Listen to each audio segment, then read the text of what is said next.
না। অতঃপর কিছুক্ষণের মধ্যেই চাচা আবু তালেব সেখানে হাজির হলেন। এটা দেখার পর তিনি আর কিছুই বললেন না, একেবারে অবাক হয়ে গেল। তখন চাচা আবু তালেব সান্ত্বনা দিয়ে বললেন, তোমাকে এমন কষ্ট দিল, আমি তো আছি, আমি বেঁচে থাকতে কেউ তোমাকে আঘাত করতে পারবে না। অতঃপর শিশু নবীকে নিয়ে চাচা আবু তালেব বাড়িতে চলে এলেন। সেই রাতেই চাচা আবু তালেব আবু জেহেলের বাড়িতে গিয়ে বললেন, তুমি তাকে জাদুঘর বলছো, অথচ সে তো কিছুই চায়নি, সে তো তোমার খেজুর নেয়নি, তোমার বিরুদ্ধে কিছু বলেনি। এই শিশুর চোখে যে অশ্রু ঝরেছে সেই অশ্রু একদিন পাহাড়ও গলিয়ে দেবে। এই কথা বলে তিনি সেখান থেকে চলে আসলেন।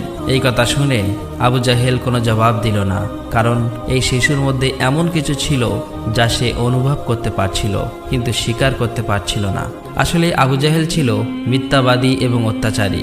সেই রাতে মক্কার আকাশে এক উজ্জ্বল আলো দেখা গেল। সবাই ভাবল বুঝি কোনো তারা পড়েছে।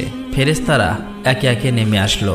এক ফেরেশতা আরেক ফেরেশতাকে বলল, এই শিশুর চোখে পানি দিয়ে একদিন মহা কিতাব নাজিল হবে।